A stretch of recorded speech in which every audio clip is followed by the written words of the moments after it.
No. Hello. Oh, there we go. Welcome, everyone. Thank you for coming out to Hayes Hall on this beautiful spring-like day. And thanks for being here for the Spring 2026 Jammal Lecture at the School of Architecture and Planning, and for welcoming Dr. Charisma Acey. We're grateful to Dean Zerniak and her office for the support of this year's Jammal Lecture, and thank you to all of the staff that helped, Ashley, Sydney, Holly, Janelle, Matt, and Mark, for putting this together. I'm Alex Judelson. I'm an assistant professor in the Department of Urban and Regional Planning and co-organizer of this event, together with my colleague, Dr. Elisa Ujai Diamond. The Jammal Lecture is an annual event that brings distinguished scholars in international planning to the School of Architecture and Planning. The lecture series is in honor of former urban planning professor Ibrahim Jammal, who passed away in 2007. Ibrahim Jammal was a leading scholar in globalization and urban planning. Ibrahim founded UB's urban planning program and served on its faculty for over 30 years. He developed the first curriculum for a specialization in our MUP program that explicitly focused on international development. And now we have a full master's degree program in international development and global health, signaling our school's continued emphasis on global and international issues. I'm honored to introduce the 2026 Jammal Lecturer, Dr. Charisma Acey. Dr. Acey is an associate professor and Arcus Chair in Social Justice and the Built Environment in the Department of City and Regional Planning at the University of California, Berkeley. Her scholarship advances a critical, globally engaged research agenda at the intersection of environmental, infrastructure systems, and justice, with a particular focus on water, sanitation, climate resilience, energy, and food systems. Through sustained community-based research across the United States, West Africa, and Latin America, she interrogates how institutional design, financing, and political power shape uneven access to essential services. For more than 20 years, Dr. Acey's work has not only contributed to academic debates, but also informed policy and practice to support communities, nonprofits, local governments, academia, and industry in transforming the conditions under which marginalized communities secure basic environmental and social rights. She serves on the board of the Acquia Institute, a leading organization in water, sanitation, and hygiene research, and she has been recognized for excellence in community-based research and is a fellow of the University of Wisconsin-Madison Health Equity Leadership Institute. Dr. Acey holds a PhD in urban planning and a Master of Public Policy from UCLA. Her interdisciplinary training and extensive cross-sector experience position her as a leading voice on the governance of infrastructure, sustainability, and justice. In her work, she compels us to rethink how infrastructure governs who belongs, who is displaced, and who has the right to stay put, questions that animate today's lecture. Please join me in welcoming Dr. Charisma Acey as our 2026 Jammal Lecturer.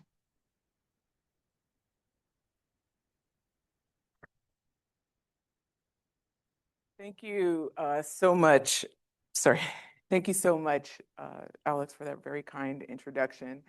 I want to begin with gratitude to Dean Zerniak, the faculty chairs, really the entire School of Architecture and Planning. Everybody's been so welcoming today. It feels like home away from home. Despite the cold, I feel very warm inside. Well, I know it's a warm day to y'all, but it's relatively speaking. But yeah, just thank you all so much for this opportunity to be here. Especially want to thank the faculty organizing committee for the Jammal Lecture, professors Alex Judelson and Elisa Ujai Diamond, and all the staff who and everybody else, who were just behind putting together this tonight and just this my amazing visit. So just thank you all, really appreciate it. It's an honor to deliver this year's Jammal Lecture. I want to thank Viviane Jammal, right, whose generosity in establishing this lectureship ensures that Professor Jammal's legacy continues to shape how we think about planning in a global context. I didn't have the pleasure of really knowing Professor Jammal personally, but in preparing for today, I spent some time with his scholarly record and with memories his colleagues have preserved, and what I found was a scholar whose commitments resonate deeply with my own. As Professor Judelson said, he came to Buffalo in 1969 and spent 3 decades building something that hadn't existed before, an urban planning program in the SUNY system, and one that took seriously the question of how planning knowledge travels across borders and what happens when it lands in places and impacts different people. He played a critical role in founding the Global Planning Educators Interest Group within the Association of Collegiate Schools of Planning, which I had the privilege of co-chairing for a term. He participated in the UN Millennium Project. He consulted on projects in Jordan, Egypt, Bahrain, what was then known as Zaire, now the Democratic Republic of Congo. And he was, as one colleague put it, a major force behind the study of globalization within the field of planning. But what strikes me most is that Professor Jammal also directed the minority training program in planning here at Buffalo.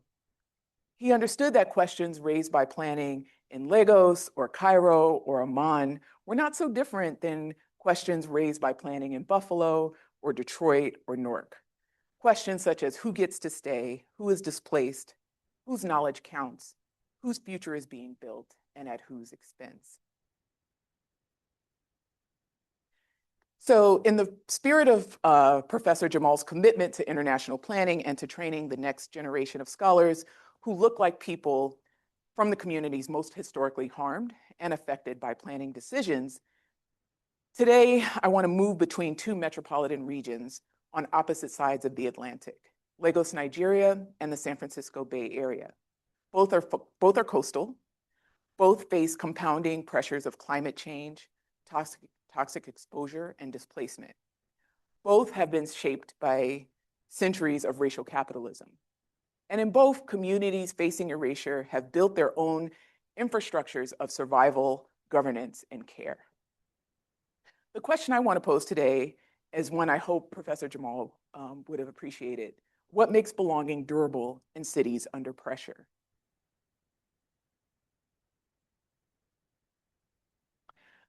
Before I jump into the heart of today's talk, I just want to acknowledge this is a full circle moment for me. I first showed these images 6 years ago when I was virtually here for the 2020-2021 virtual seminar series on the co-production of knowledge for global health equity, invited by Professor Samina Raja, which I see you in the audience. Oh my God, one of my heroes.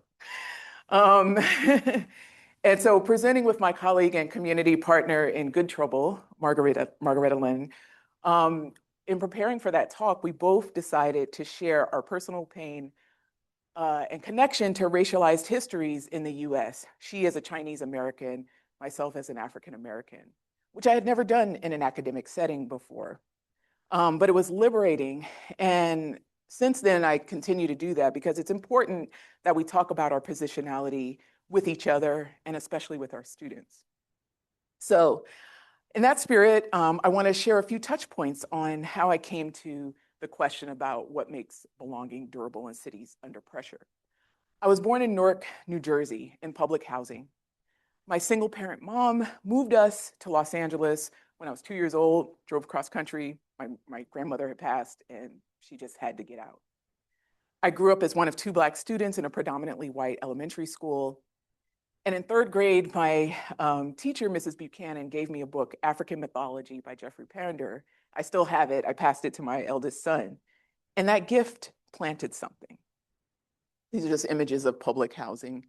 And I can talk about how the histories of, this once integrated working class immigrant housing complex became racially and economically isolated over time through policies and practices like redlining, racially restrictive covenants, and white flight. In 1994, as a junior in college, I studied abroad at the University of Zimbabwe. On the drive from the airport, I kept hearing an acronym on the radio, ESAP, ESAP. So they were speaking in Shona, so I didn't quite understand what they were saying, but I kept hearing ESAP. So I asked the cab driver, what is ESAP? What does that mean? And he said, oh, ESAP, ESAP, that stands for the ever-suffering African people.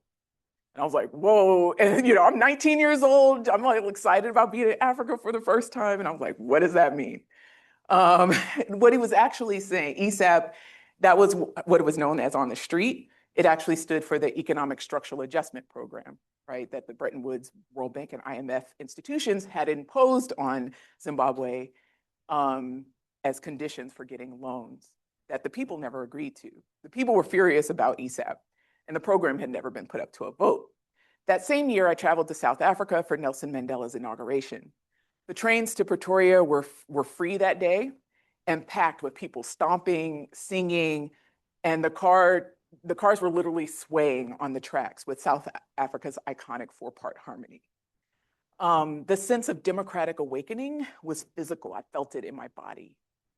And after graduate school, I returned to Africa as an aid worker initially. I worked in Zimbabwe during the rise of Mugabe's authoritarianism. I worked in Angola during the final years of the Civil War. I saw landmines, empty shelves, and the state abandoning its functions while aid workers became de facto governments. And everywhere I saw the same thing, people walking for miles for water in nations that called themselves independent. People organizing their own welfare networks because the state had failed or targeted them. People stepping in where government had stepped out. In 1998, as I was finishing my master's program in public policy at UCLA, I went to the bookstore before jumping on a plane to Zimbabwe. And there was a book on the shelf that seemed to call out to me, and it was Claude Ake's, he's a Nigerian scholar, political scientist, Democracy and Development in Africa. And there's a statement he makes in the book that the well-being of the people should be the supreme law of development. Seems obvious, but it isn't in practice. And that saying has stayed with me for decades. I think his work posed a harder question underneath it. When we see the state abandoning people, you know, for us who are committed to community-based research, it can be tempting to celebrate or romanticize it. Is it resilience, or is it abandonment dressed up as resilience? Are we celebrating survival strategies that actually enable state failure? And this is something I'm continuing to wrestle with, right? I'm now more than 2 decades into research field work across the Black Atlantic. I married into a Nigerian family. My husband is from Benin City in Nigeria. Our 2 sons are Nigerian American. My late sister-in-law was crucial to my dissertation research and helped me, and when I brought students to Nigeria later, helped us navigate Nigeria so many times. So when I study how communities in Lagos or Oakland build their own water systems, food systems, their own governance structures, their own ways of staying put, I'm also asking questions about my own family, my own people, my own identity, sorry, and my own stake in what it means to walk.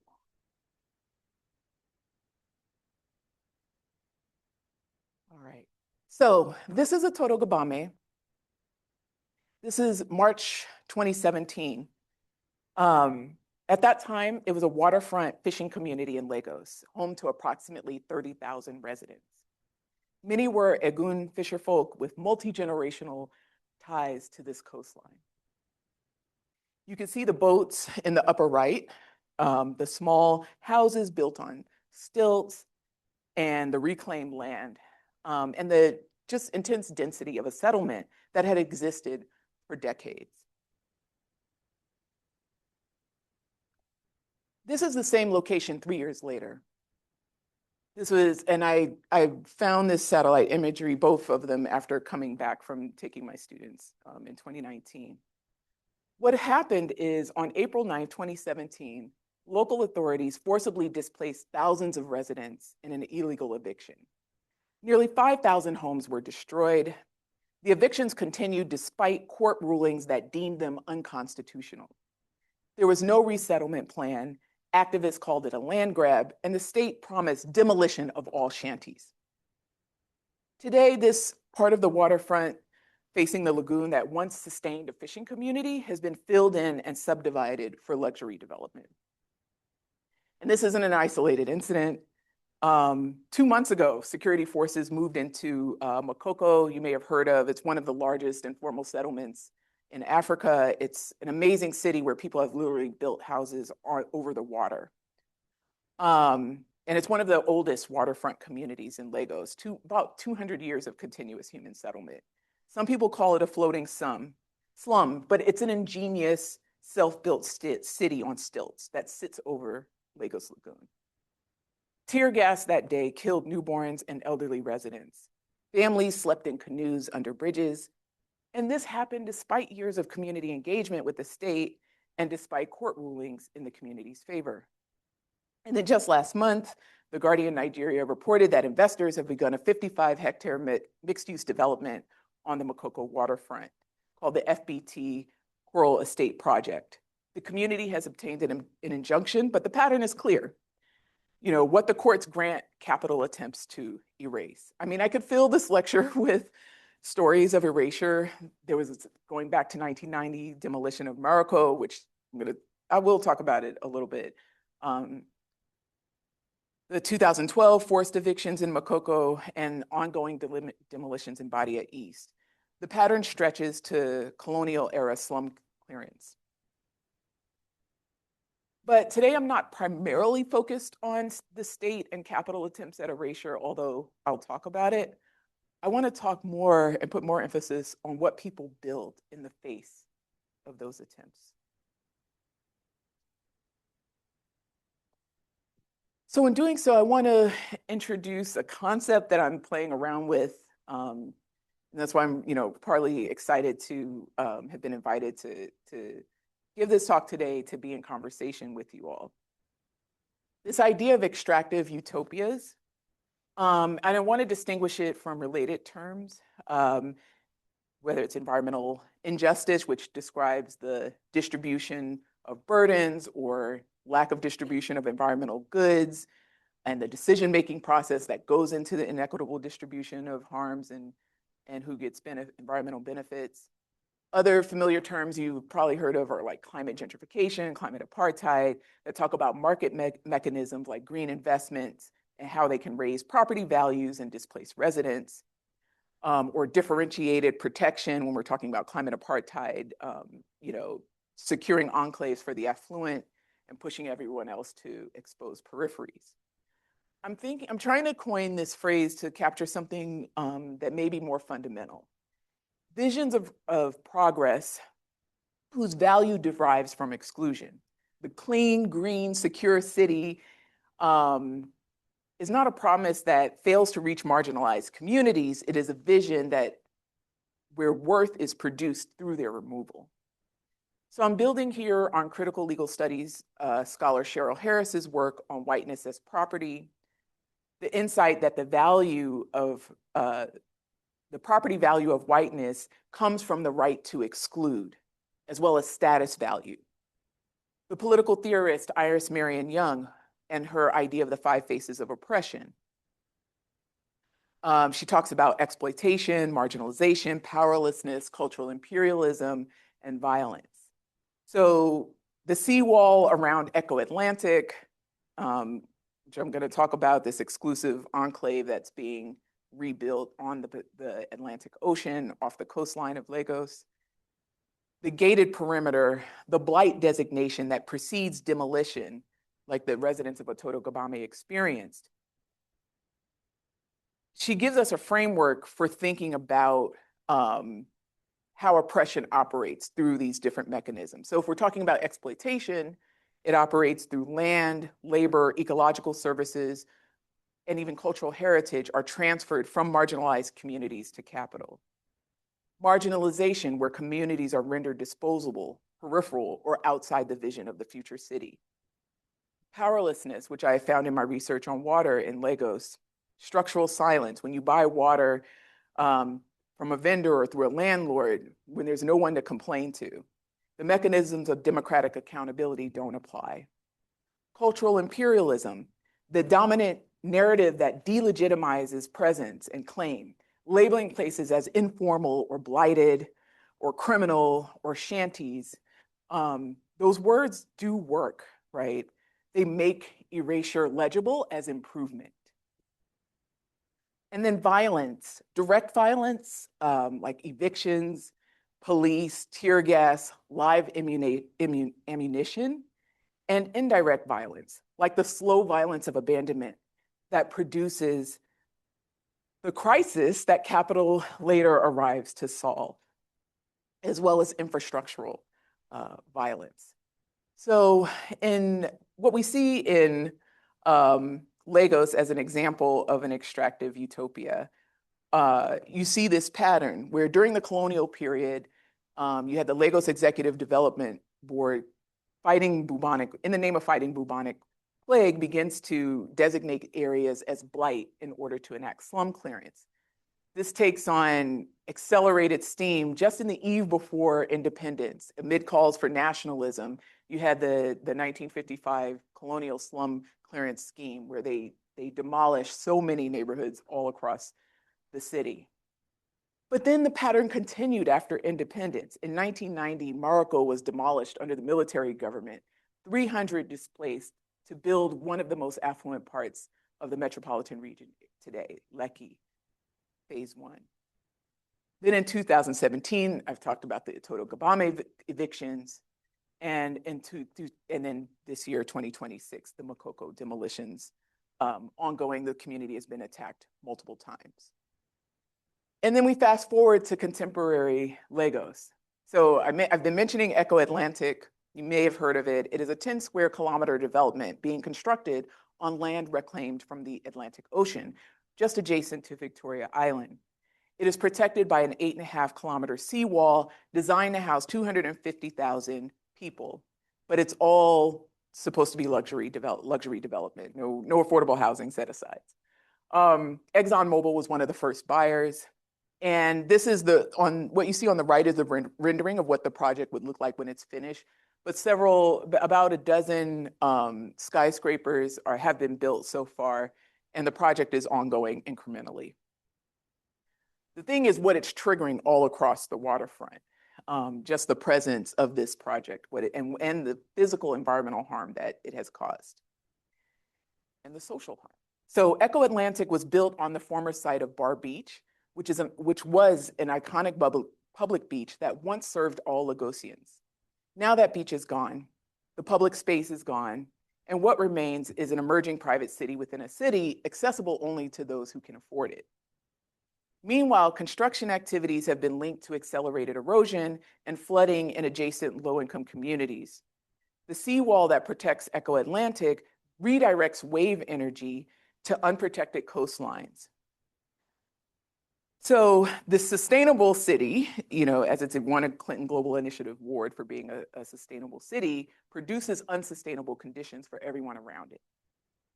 And Echo Atlantic is not alone. There's now a new Lekki Deep Sea Port project, a $1.5 billion investment that opened in 2023, which is transforming freight flows, land uses, and coastal livelihoods along the Lekki corridor. Local fishermen are reporting that dredging activities have destroyed fishery resources, chasing a fish away from where they were plentiful at one time. As one fisherman told the newspaper, the more they dredge, the farther the fishes run. So the promise of progress, the reality of displacement, the aesthetic of sustainability masking the mechanics of segregation. And the pattern is not unique to Lagos. Right here in the United States, right, the same logic has operated for a century. Racial zoning, from that was legal until the 1910s Supreme Court decision, Buchanan versus Worley, which didn't strike down racial zoning for, because of the 14th Amendment. It was struck down because property rights were being violated, right? that was the reasoning of the court. And then cities just dressed up zoning and still enacting what was intended to be discriminatory segregation, but just not calling it racial zoning. That continued through the 20s. Then we get redlining in the 30s, highway construction and urban renewal through Black neighborhoods, other communities of color, immigrant communities in the 50s and 60s, industrial and waste facility siting in communities of color from the petrochemical corridor of Louisiana, what people today call Cancer Alley, to the ports and refineries of West Oakland. Each intervention, is framed in some way as modernization or urban renewal, economic development, infrastructure investment, but they were born on the back of extracting value from marginalized communities. So these patterns are familiar and ubiquitous, but the question is, what do communities do in response? So to answer that question, I want to engage with a second concept that's emerged from the Black geographies literature, fugitive infrastructure. This concept comes from geographer Deborah Cohen, who argued in 2017 that alongside the infrastructures of empire, extraction, and control, there exists what she called fugitive infrastructures, material arrangements produced through cumulative efforts by everyday people to organize and sustain life when the possibilities for survival seem foreclosed. Celeste Winston, writing on maroon geographies, extends this framework powerfully. She says, fugitive infrastructures form through Black people's creative work, often bordering on the extra-legal or criminal to sustain living in the context of intermittent wages, controlled depletion, economic exclusion, coercion, and anti-Black violence. I want to frame these acts of community self-provisioning and autonomous governance as responses to what there was a special issue led by Dennis Rogers and Roger O'Neill of ethnography called infrastructural violence. How broader processes of marginalization, abjection, and disconnection become operational and sustainable in contemporary cities through infrastructure. I think that this framing helps us understand how nomenclature works to delegitimize resistance and creativity. Like I said, those terms, the informal, the blighted, the criminal, the illegal, they try to atomize what are in fact structural responses to structural violence. The historical precedent is marronage. So, you never heard the term before, Maroons were enslaved Africans who escaped bondage and established independent communities in inaccessible terrain, swamps, mountains, dense forests. But marronage wasn't simply escape, it was the creation of alternative worlds. Maroon communities developed their own governance structures, their own food systems, their own relationships to land and water. Now, most scholarship, rightly so, because it's about people escaping enslavement and often plantation slavery, focuses on the Americas and the Caribbean, such as the Quilombos of Brazil, the Maroons of Jamaica and Suriname, and a little bit here in the US when we talk about the Great Dismal Swamp. But marronage also occurred in Africa. In Nigeria, we saw this from 1790s through the 1850s. You had fugitive slaves, war refugees, people who managed to escape on their way to bondage and being taken to the Americas. They managed to escape. Slavery caused a lot of wars between a lot of nations within Africa at the time. And so people who escaped that formed their own communities. They often didn't return to where they were because their home communities had become destabilized. From the 1850s on, even after the formal slave trade or the transatlantic slave trade was coming to an end, you had debt bondage escapees. And in the contemporary, I would argue we see practices of marronage in the waterfront and informal settlements like Atoro-Gabame. So that whole coastal lagoon system was essentially marronage infrastructure. 400 miles of continuous waterborne communication, dangerous surf requiring specialized knowledge, multiple refuge sites connected by water. And it's the difficulty of the terrain, its hostility to European surveillance and control, and later domestic surveillance and control, that precisely made it legible as refuge. And so marronage is not only historical, it's ongoing. And a number of contemporary scholars in the Black geographies in this emerging subfield, Black ecologies, are making that argument. Justin Hosby and J.T. Rohn, writing in the Gulf Coast, and who organized the summer field school that Manuel and I got to participate in well, 2 summers ago now in New Orleans, time flies. Sadia Hartman, Catherine McKittrick, and others are building a framework for understanding how spatial practices of refuge, of autonomy, and ecological knowledge persist across generations. And so this could be called, what's happening in these water landscapes, urban environmental marronage, especially in this current moment, in the current period. These survival strategies in hostile environments that require drawing on ecological knowledge, cultural identity, and historical practices of resistance. So in Lagos, informal waterfront settlements occupy the same coastal landscapes that served as refuge during the slave trade. When Makoko residents rebuild under the third mainland bridge after forced evictions, they're not simply responding to a housing shortage, they're asserting historical claims to landscapes that have served as refuge for centuries and continuing those spatial practices.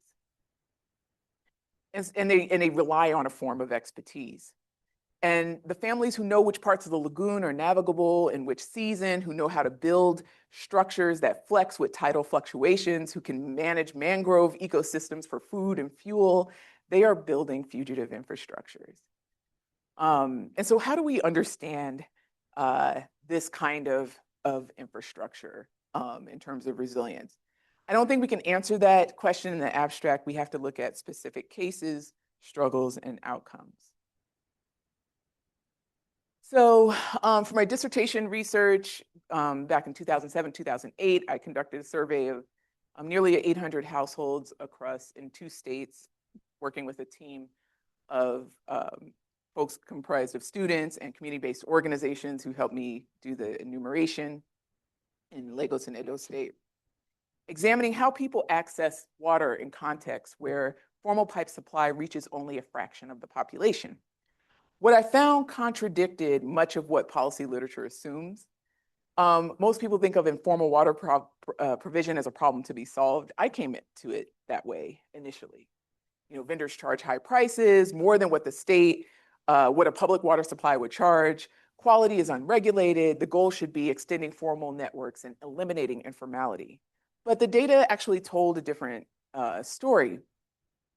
You know, as people are accessing multiple different sources from informal vendors, whether it's a street vendor selling water door to door, trucks, water purchase from a kiosk, rainwater harvested with neighbors during the wet season. All of that was not just a symptom of the dysfunction of the state. It is a product of state infrastructural violence, right? The systematic withholding of basic services from populations.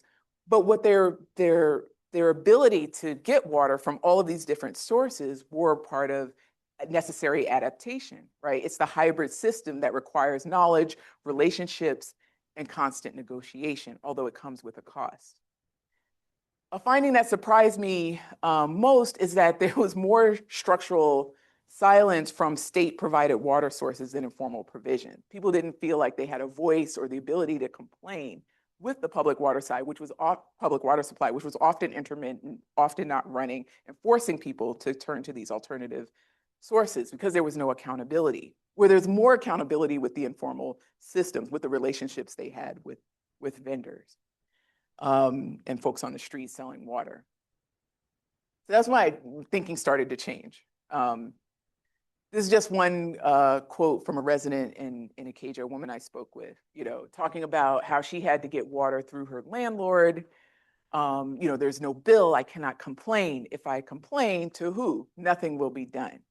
You know, and talking about why she just prefers getting water from the vendors or kiosks. So this finding has stayed with me. It suggests that the problem is not informality per se. The problem is the gap between promise and practice. When the state promises services and fails to deliver, it generates cynicism and disengagement. When communities build their own systems with no expectation of state support, they at least know where they stand. But knowing where you stand is not the same as having the power to change those larger systems forcing that stance. So again, that tension of what do we make of these structures that communities are building.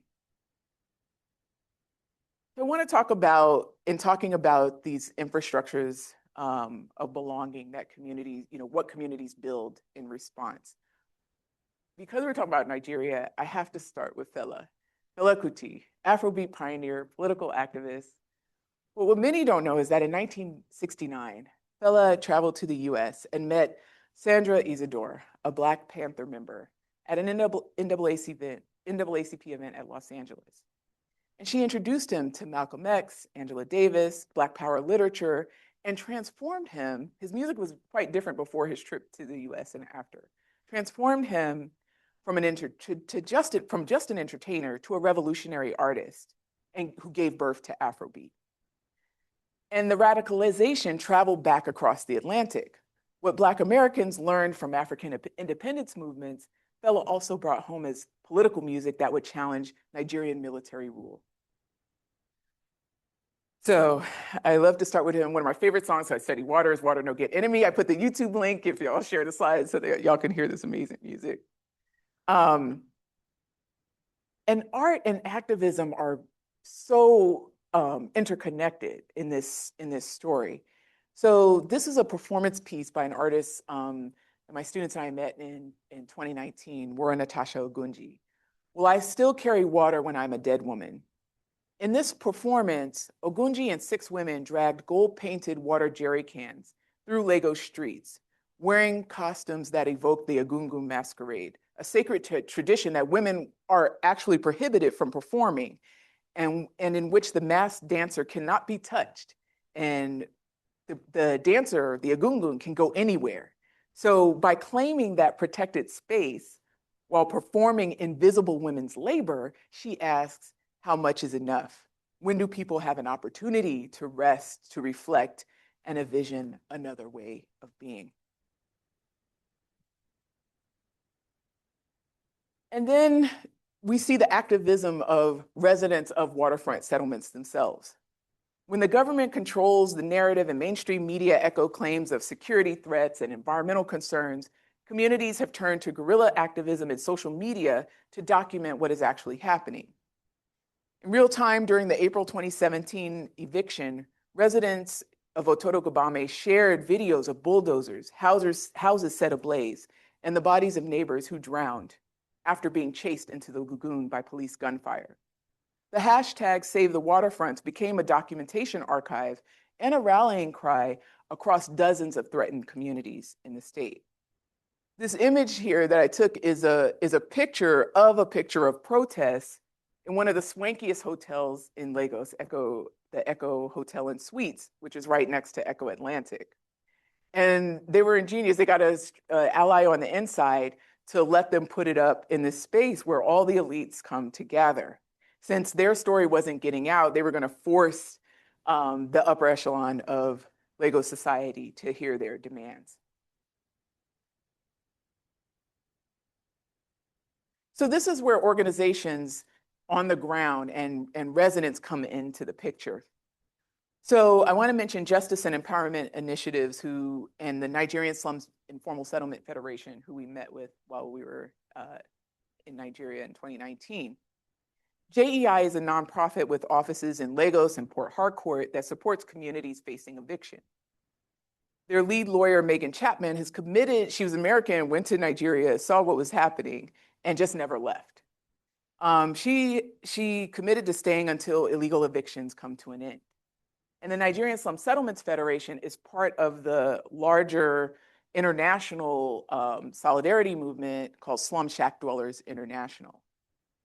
And they practice what is called Know Your City, enumeration, mapping, documentation of informal settlements from the ground up. And they use the data that they generate, they own, they say who gets to have access to our data, and they use that to negotiate with the government. So the innovation is both technical and political. Communities begin by mapping themselves. They use satellite imagery, smartphones, pen and paper, and door-to-door enumeration. So we got to tag along with some of that work. They document each home, each household, and then JEI supports with data entry. So the community in this case is not the object of planning. It's kind of flipping it on its head. The community is the planner, and the data belongs to them. And you could call this a kind of cartographic marriage where communities are creating countermaps that assert their existence against official narratives of not only illegibility and blight, but of absence. So what was interesting on the left is a satellite image of the Makoko waterfront. But what the members of the Slum Settlement Federation were able to obtain was government planning maps for this area. And you see it's filled in with all these cutout cardboard shapes. Let's see, do I have? So that's these, let me just point. So these are put there by the activists as part of their enumeration. They were not, that's not what's on the state maps. What's underneath is what's on the state maps, which is blank, just a blank slate. That's what they're planning from, pretending that this community of hundreds of thousands of people is not there. So the Federation slogan is nothing about us without us. But it's not just slogan, it's methodology. And it is producing results like we're gonna see. So this is when we were at the offices of JEI with members of JEI and the Slum Settlements Federation, where they're talking about and orienting to their methods. And they use the data that they collect to show we pay taxes, we generate an economy, our children go to school. Like, don't treat us as if we are not contributing and a part of this society and this community. And in Kenya, the activities, similar countermapping activities by SDI in Kenya, they've been able to get the state to formally recognize certain informal settlements and to actually use the enumeration process to get access to services rather than area being designated as informal being the reason why they can't get access to water and other basic infrastructure. They're not that far along yet in Nigeria, but they have been able to get Lagos state government officials to the table to talk. This is at a meeting with residents in Makoko. And it was hard for my students going there, most of them not ever having experienced the level of deprivation and not sure, is it okay that we're going into a community where there's, they were feeling awkward as coming from America, given, even as students, there's just levels of poverty difference. But they wanted us to come in. They welcomed us coming because they're trying to get the word out about what they see. They want witnesses. What was also remarkable that we learned is that residents of Ototo Gabame now live here with people in Makoko. So even that scarcity, that's created by state neglect, allowing poverty to fester and not doing anything or working with people to create conditions that would improve the physical environment and improve people's health and livelihood and well-being, they still have the capacity and ability to take in a whole other community, thousands of people, and work together. So they house all the people from Ototo Gabame. They've doubled up in families. And there's just a tremendous sense of solidarity in the community. I'm going to turn briefly, because I don't have as much time. I've written about Badagry, but it's connected, especially making this transatlantic connection, why I want to talk about it today. And it's a part of the greater Lagos metropolitan area. So it's a coastal town in Western Lagos, about 241,000 people, one of the most significant sites of the transatlantic slave trade. The Vlekete slave market operated there going back to 1502. There are 19 historic sites that document the trade maintained by local families, particularly the Ogu and Orori Yoruba communities. And the families who maintain these sites are practicing what I've called in published work, heritage as survival. So the annual Badagry Festival, the Freedom Dance, the Vodun ceremonies go beyond cultural preservation. They're economic strategies and political claims.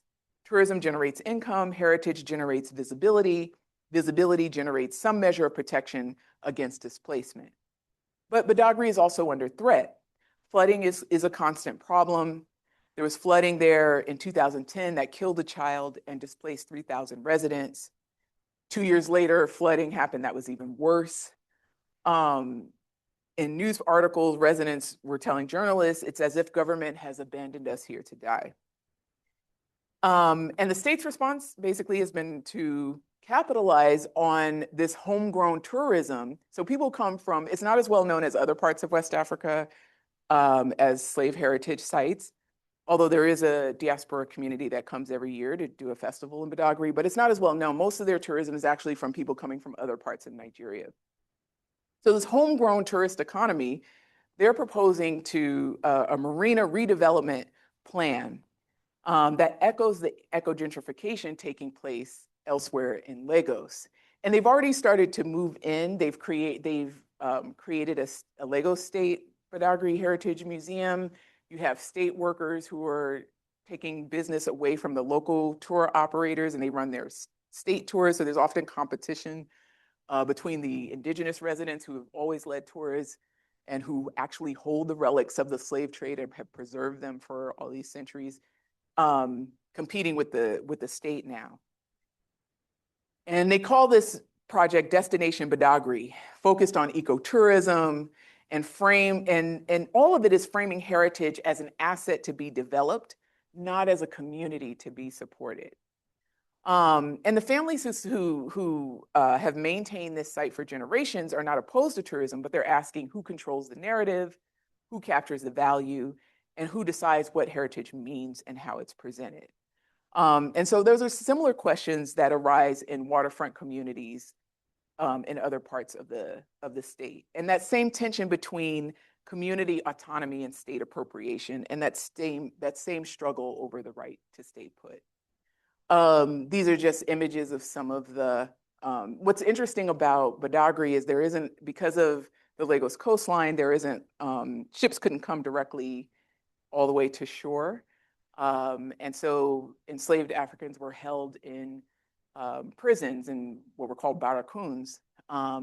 And they were, because Portuguese were originally there doing the slave trade, so they call them barracoons. And they were taken by canoe. And so the experience there when you go is you visit the barracoon, you go to the Moby Museum, you feel the weight of the slave relics, and then they take you by canoe to the actual Atlantic coast, and then you do the walk. And you go to these different wells and you learn things like how people were drugged to keep people docile and from escaping, things like that. These are things developed by indigenous Badagry residents. This is in front of the Moby Museum where they, it was illegal to keep relics of the slave trade after the British declared the slave trade illegal, but they hid them and kept them to preserve the memory of what happened. And then these are some of the images of the Destination Badagry project. Don't see a lot of celebration of the slave heritage, but definitely a lot of or a lot of tourism and high-end tourism promoted. So I just want to summarize in terms of, looking back on what people in Lagos and Badagry, what communities there have built, before I briefly talk about the Bay Area and close. So counter mapping and enumeration, I mentioned the Nigerian Slum Settlement Federation and Justice and Empowerment initiatives have supported communities to document themselves before outsiders arrive. And that data belongs to residents. You have legal infrastructure where waterfront communities have been able to obtain court injunctions even if the state isn't respecting them. Courts have ruled that evictions were unconstitutional, cruel, degrading. The state violated these rulings, but the legal precedent stands. So communities have learned to use the courts as a terrain of struggle.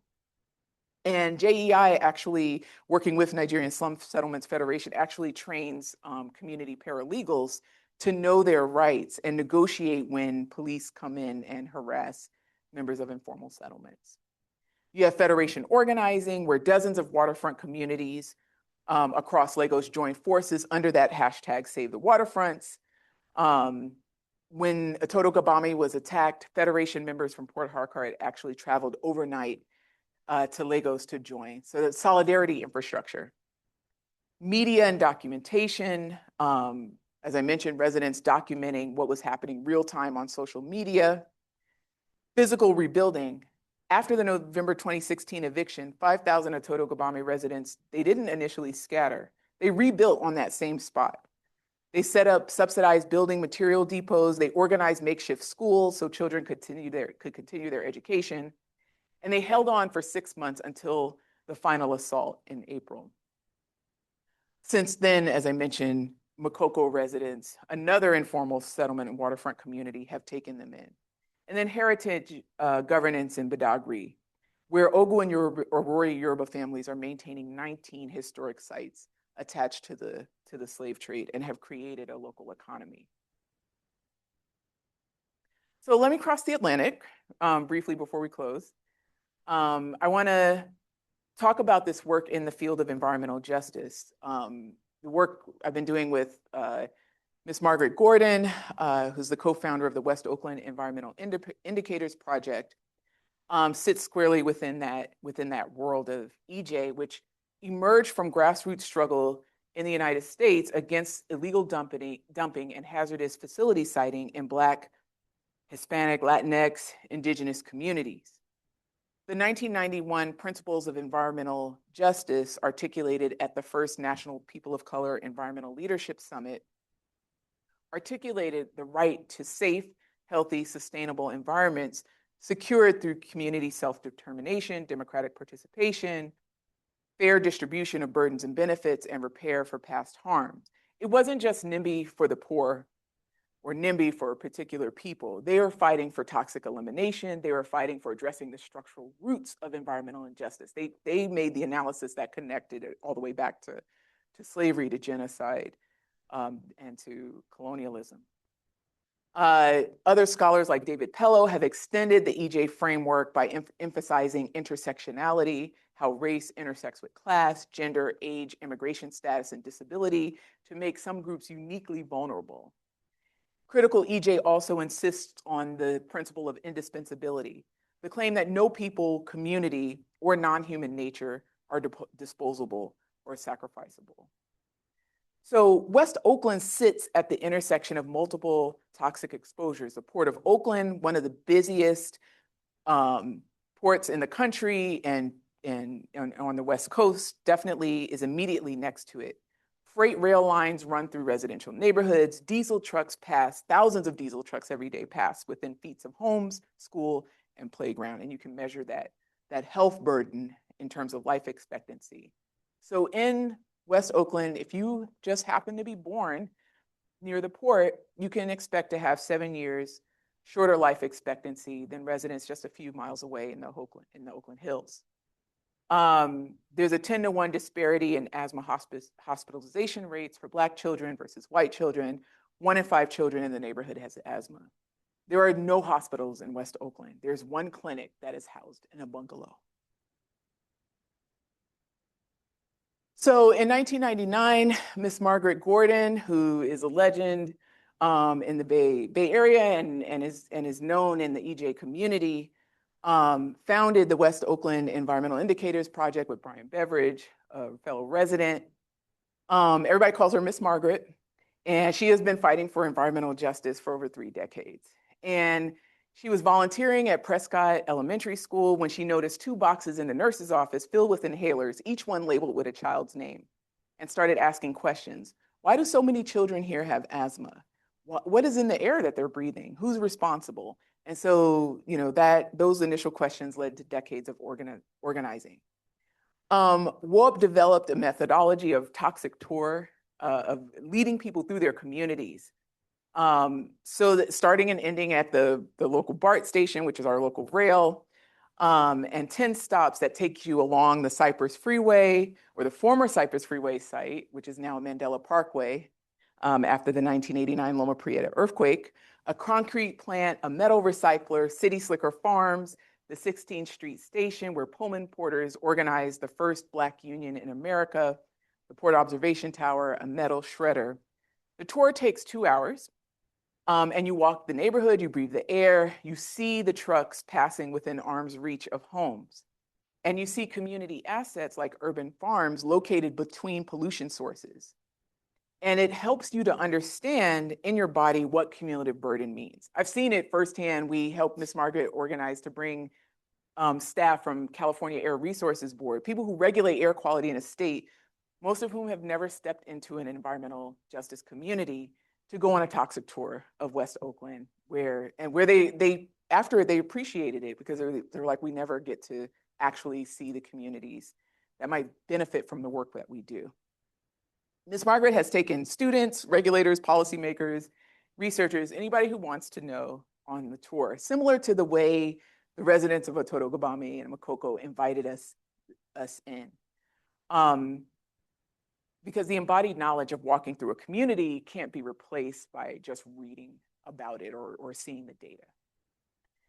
And I think this quote is really important. This is something Miss Margaret always insists on. The key is in how we set the table, who is at the table holding the power, and our agreements for resolving the inevitable conflicts that arise. And so WARP did more than tours. They started to produce data.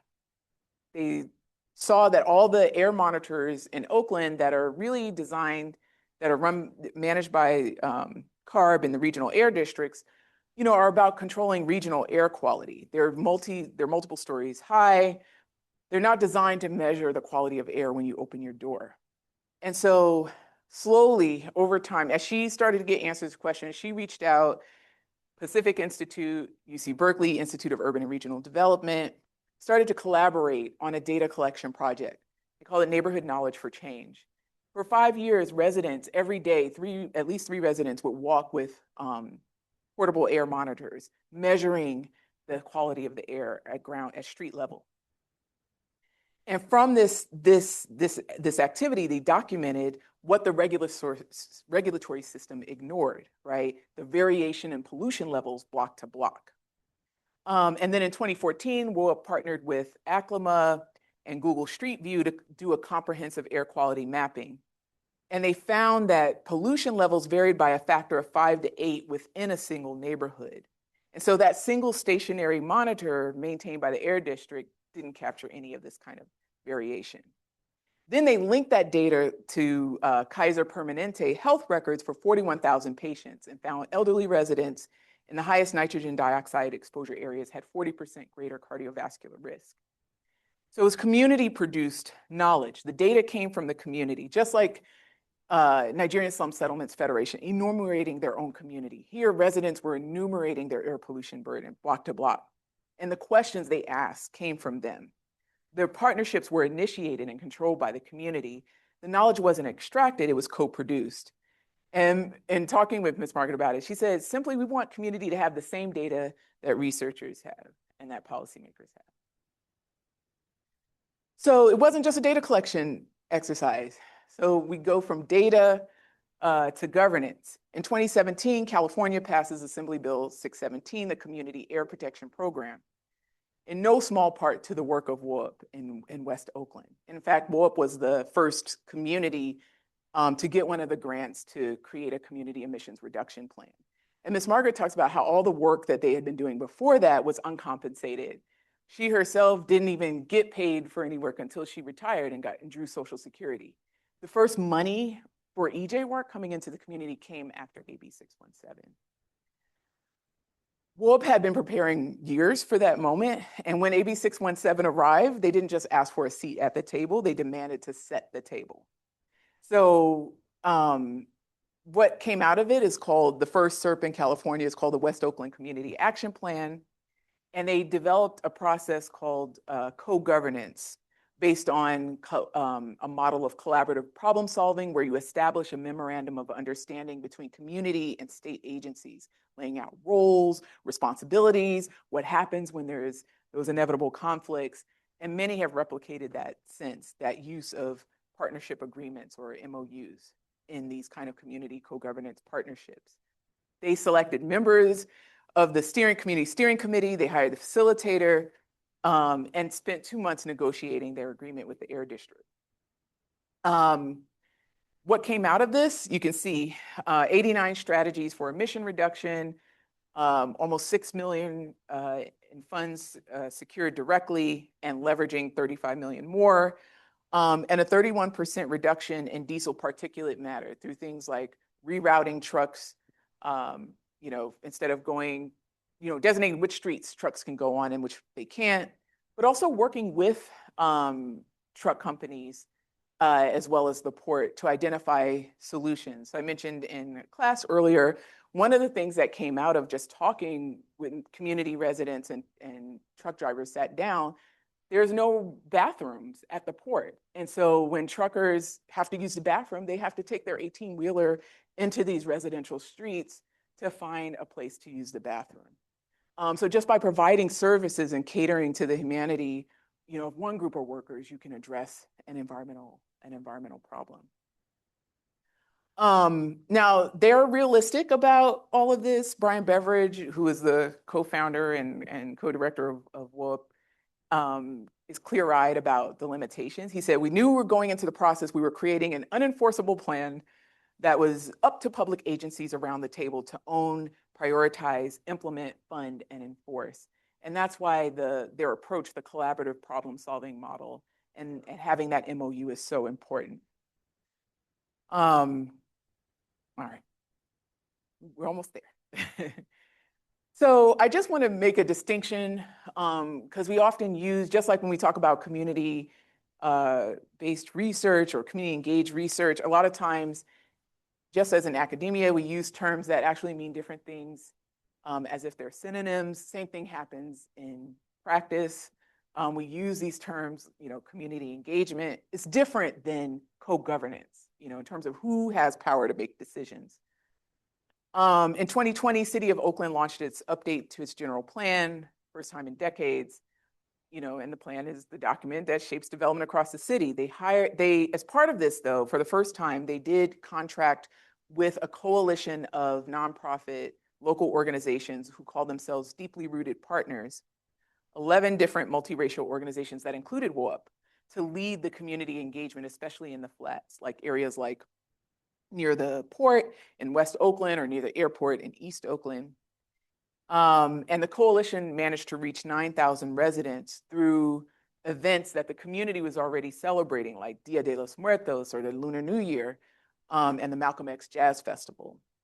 And they came up with over 60 policy recommendations, including 12 housing recommendations, 36 environmental justice and safety recommendations, but these were excluded from the final plan.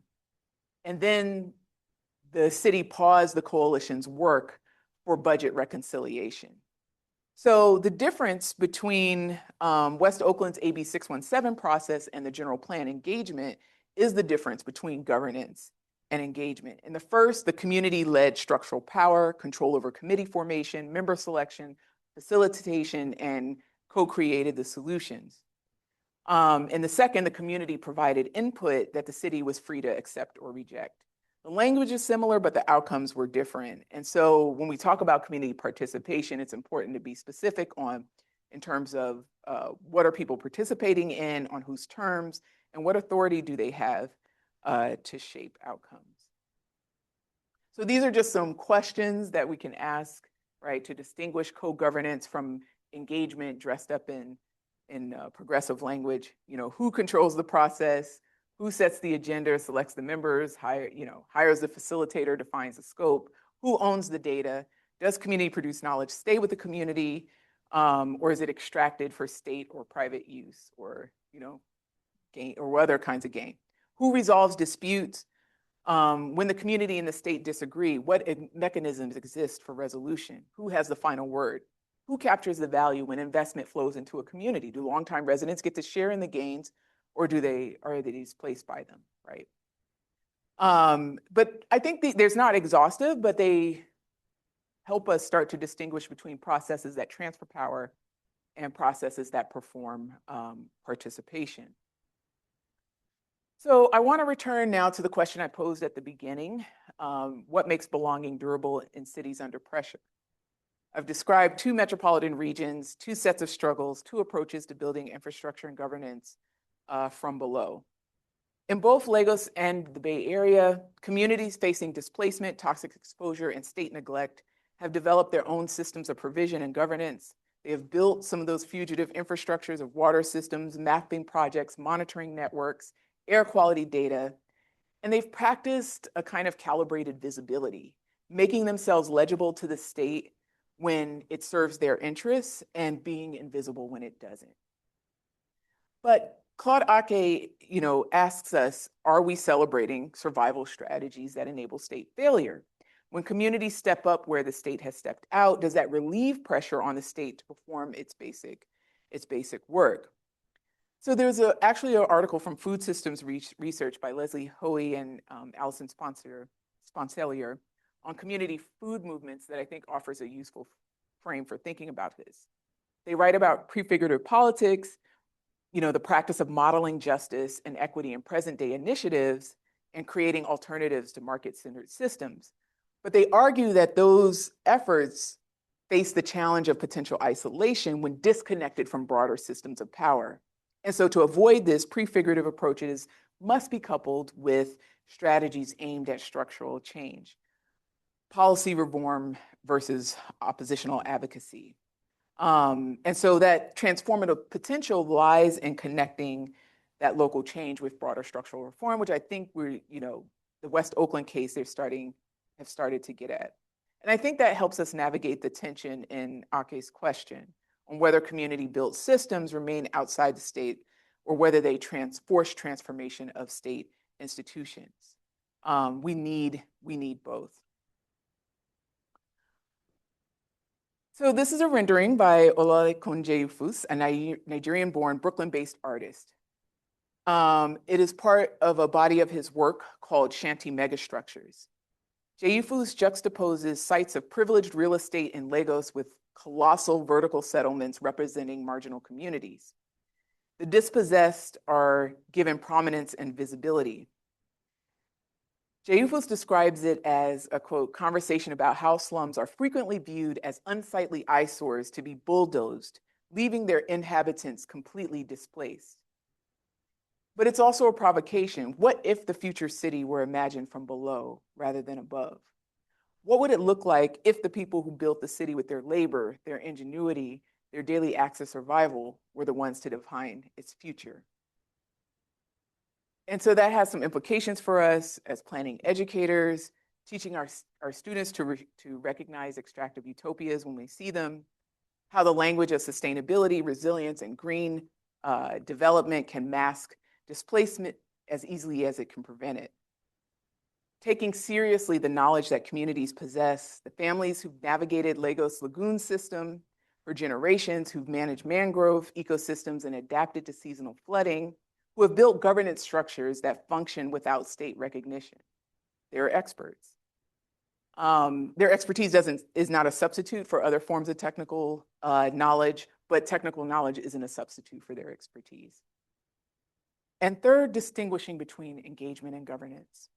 Community meetings, surveys, listening sessions are valuable, but they're not power. Power is the ability to shape outcomes, not just provide input. And if we're serious about environmental justice and the right to stay put, we have to design processes that transfer actual decision-making authority to communities most affected. So Professor Jammal understood this. He understood that planning is a global practice shaped by histories of colonialism and capital, but also by histories of resistance and imagination. He understood that questions raised abroad are not separate from questions raised here.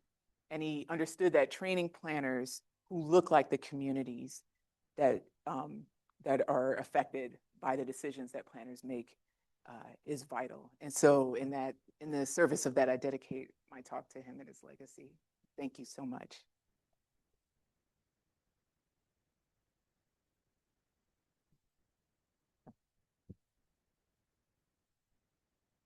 Thank you. I'm just making sure it's on. Okay, thank you so much, Dr. Acey, for this incredible talk. We have 2 microphones, and we're going to take questions from the audience for the remainder of the time. So if you'd like to ask a question, raise your hand, and either Dr. Judelson or myself will come around with the microphone.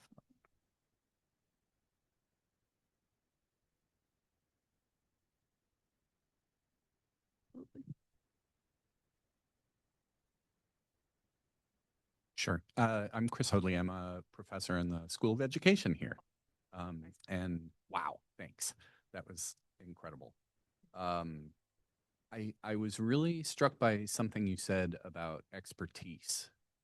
And I wonder if you could say a little bit more about how much or in what ways you see some of the expertise that people are developing as they come into resistance to these systems. How much of it is mobilizing things that people already know? How much of it is, sort of being a miniature scientist within the context of trying to figure out how to solve problems, and sort of what the dynamics of that look like from your experience? Yeah, I'd be happy. That's a great question. It kind of came up earlier in Professor Dudelson's class. So in some cases, it is about documenting what community like already knows. And it's just like, how do you put it in a form that decision makers, policymakers, funders, can understand? But what's also important in these processes is what it reveals to the community itself.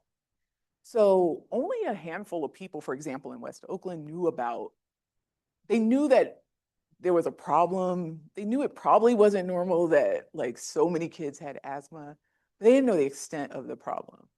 They didn't know how much it varied from block to block. They couldn't quantify or tell you, how many trucks pass down and, how does that increase the incidence of cardiovascular disease or cancers or things like that.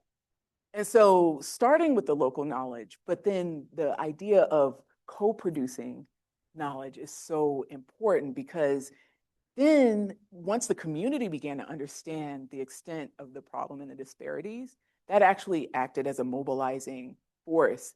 Miss Margaret talks about how it took years really to get residents meeting after meeting, sharing the data as it was coming in to get people to start like really rallying around this and organizing and demanding change. And it going from just a few people who are outraged to like the whole neighborhood and like, putting pressure on city council, on the state, showing up to meetings, but often because that gap in data can suppress activism because people don't really know, the extent of it. And similarly in Nigeria, like until Nigerian Slum Settlements Federation started enumerating themselves, they couldn't quantify like how much they contribute to the economy and state. They know they're valuable, their lives are priceless, but to communicate that to the state, right? And so the process of enumerating and putting numbers to who they are as a community and what they contribute to the economy gave them power to, to demand more.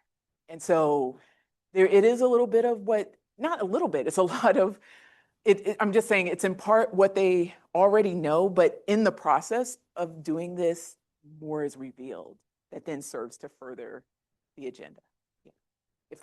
Yeah. Thank you.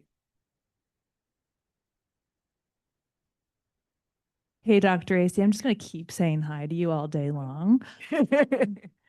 First of all, thank you for spending the day with all of us.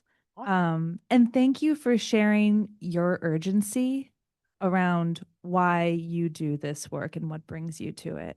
And the previous questioners ask related to expertise is one that I had too, but it sounds like this expertise comes from urgency, immediacy. Our way of life, our homes are under attack. True in Lagos and West Oakland. As I think about what planners entering the practice need to do, part of it seems like being able to communicate an urgency or work with those who feel that urgency. But based on your community-based practice, I'm wondering if you can say a little bit more about the relationship between urgency and expertise. And can we even get expertise without being in crisis? Oh, let's think about there. Well, this question also, so y'all are great professors and academic department because Professor Judelson's students asked some really great questions in class today. And a similar question came up around like, how do you build, what do you do because the community is also distrustful of academic, rightly so, because knowledge has been captured from them. Often academics don't go back and share the data, much less the reports or things that came from the community that they were involved in, right? And so, and government, long history of extraction and harm. And so, like, how do they work together uneasily? Even the AB 617 process, which, I've framed in terms of the benefits that have come out of it, but it's still a struggle to get, the engineers, the air quality modelers, to sit and at the table with community and to speak the same language. And so part of what Miss Margaret talks about is that it's important that we it's like we got to get back to basic, like definitions. Like everybody got to define things before you can even begin. Like community has to define what they mean by things. The folks from the regulating agency or city or other authority has to define, you know, researchers involved, they've got to define what they mean. We all got to get on the same page of what each other means, because you can't even begin to have a conversation if we're speaking different languages. So that's a part of the process. We also talked earlier today about, you know, in terms of building trust, it takes time. And often our projects and funding cycles don't allow for that, the real time it takes to build trust with community. And you can't wait until the project arrives. You know, you're already starting with distrust when you're coming with money, looking for a partner. You know, it's better if you already had the partner already. Maybe y'all were doing some visioning together, and then, oh, this opportunity arrives. Now it's like, all right, let's implement what we've been. But when you're coming one side already, and you probably did some talking with the funder about what it's already going to do, and then you hear what the community member says, and then you got to shape it to what you've promised. Like it doesn't work, not really. And so it's hard, right? If we don't have the support also to do that, whether we're professionals working in public agencies, you know, and so how do we, and you have to commit to that. And I've just seen it. I've seen people who work in public agencies do that, take that on their own, like participating in neighborhood cleanups, going to the block party, showing up at meetings, doing that work of building trust. It's beyond your 9 to 5. It's beyond what's expected of you.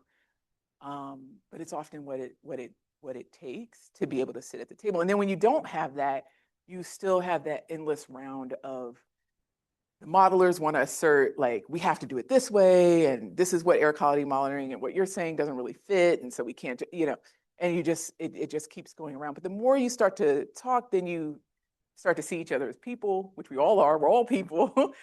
You know, you start to share life stories with each other, you start to know people's families and kids, you know, and those kinds of things, just building human relationships is where a lot of this work actually starts and can become successful.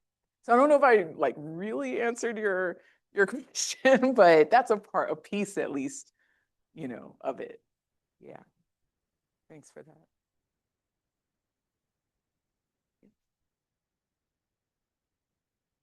Thank you so much, Dr. Acey. I've been thinking a lot about what you just mentioned about definitions.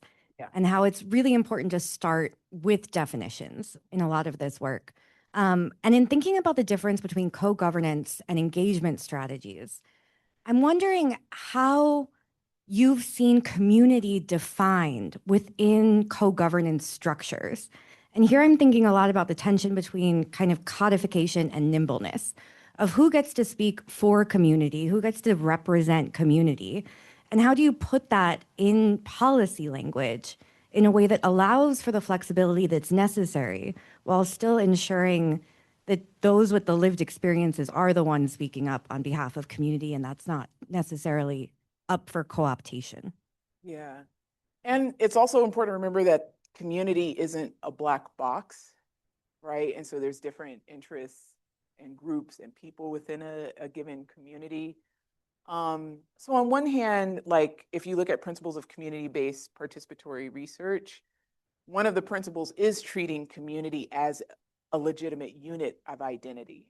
So that like becomes, but then like you said, okay, it is the unit of identity, but that's where co-governance come in. So even so the way like WOAP codified that in their memorandum of understanding, it's not one single organization that represents the community.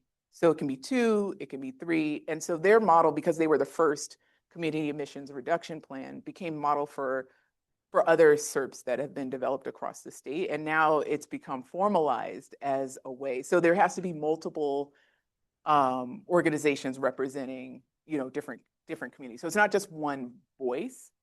There's always that risk when doing community work of co-optation, but having multiple voices on the co-governance and having a community steering committee are part of the ways to get at that, to ensure that there are multiple voices from the community who have a say in the decision-making structure. So that's a part, that's you know, a part of how they do. And I think it's similar with the, they call it in Nigeria, the slum settlement is a federation. It's, even though it's a umbrella, but it's representing actually many different groups, but they have a shared sense of purpose. They organize and mobilize. They're there for each other. It's an umbrella that allows them to act in a collective way and to build that solidarity infrastructure that they need to confront, a state that is willing to take their lives and their land. But it's not like it's not like a single nonprofit in that way. It's an association of a collective, really. And so that's where I've seen it codified in a way where you have like even so not just co-governance between quote unquote community and state or community and researchers, but even who is the community being represented by multiple voices. And then having something that lays out the decision-making structure. What did we do in conflicts? All of those things that everybody has to co-create together so that you go back when those inevitable conflicts arise and say, okay, this is the process. We knew we would come to this. We knew this was going to happen, that we was going to butt heads. And so this is our process that we agreed to work through it. It's not perfect because we're humans and humans aren't perfect. But that's what I've seen it work. And so there's a model like on WOOP in their West Oakland EIP, their website is woeip.org.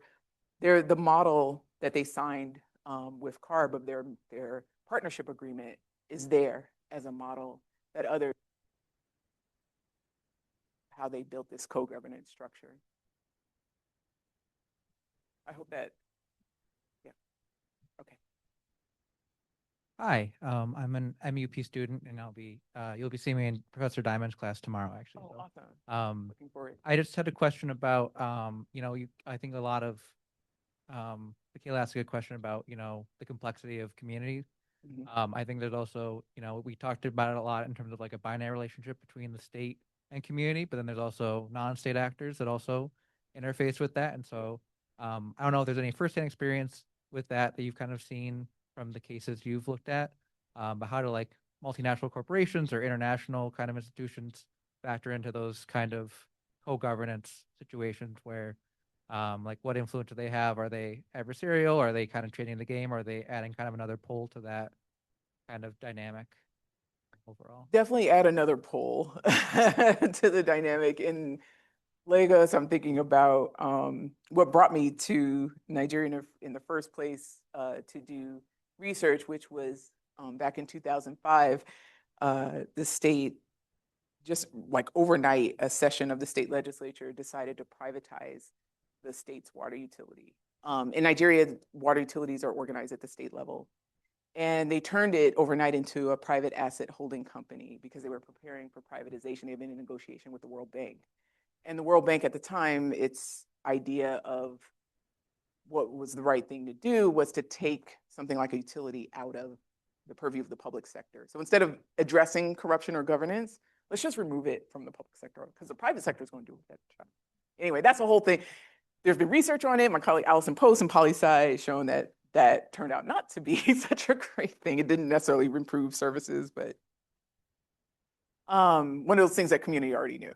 But anyway, so what was interesting, so you had the state, and the World Bank, and then you had grassroots groups, NGOs, protesting, worried about what was going to happen.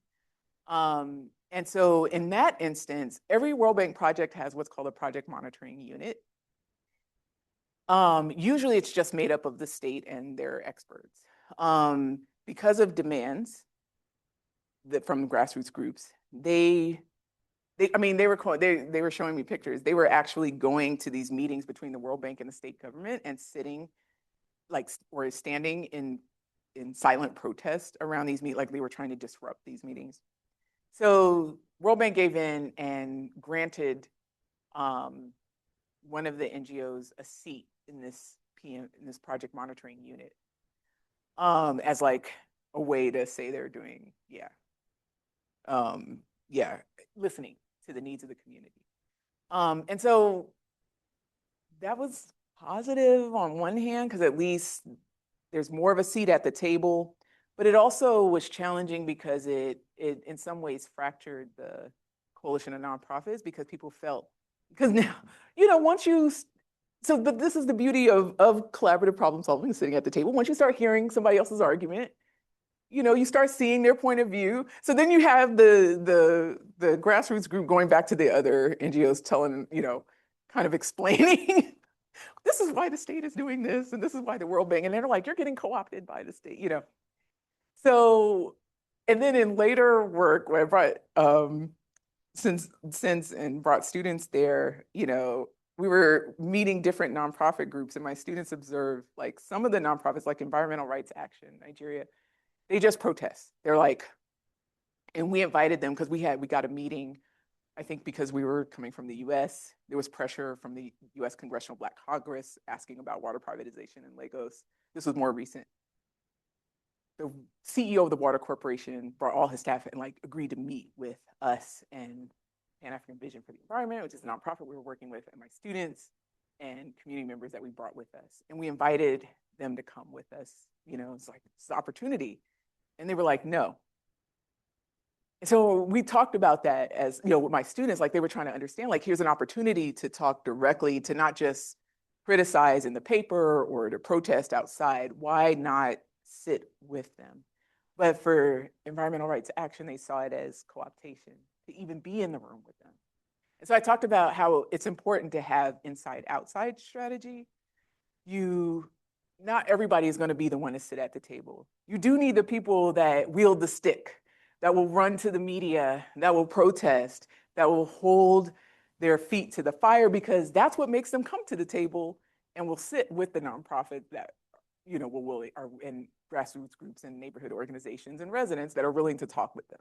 So you need both kinds of actors, So it does, the more you bring it, and not every, like the World Bank is pretty inflexible. They're not going to become a co-governance model or enter into a partnership. And we've had some state agencies say that they can't, legal says we can't enter into a partnership agreement. We've tried to implement this with state agencies.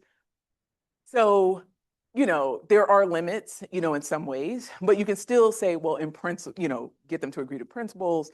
But on some ways, you still need the outside, the threat of the lawsuit, the protest, the occupying the meeting. You need the people who refuse to sit down to push and to hold fire to get others to actually want to sit at the table. So you kind of need both. And it does change the dynamic the more actors come into play. And also when you bring in international people, there's less accountability than to organizations that are in that local level, that are embedded in that local system. So it does introduce a whole new dynamic. So that's why I think you do need like kind of wild cards still as part of the process. Yeah.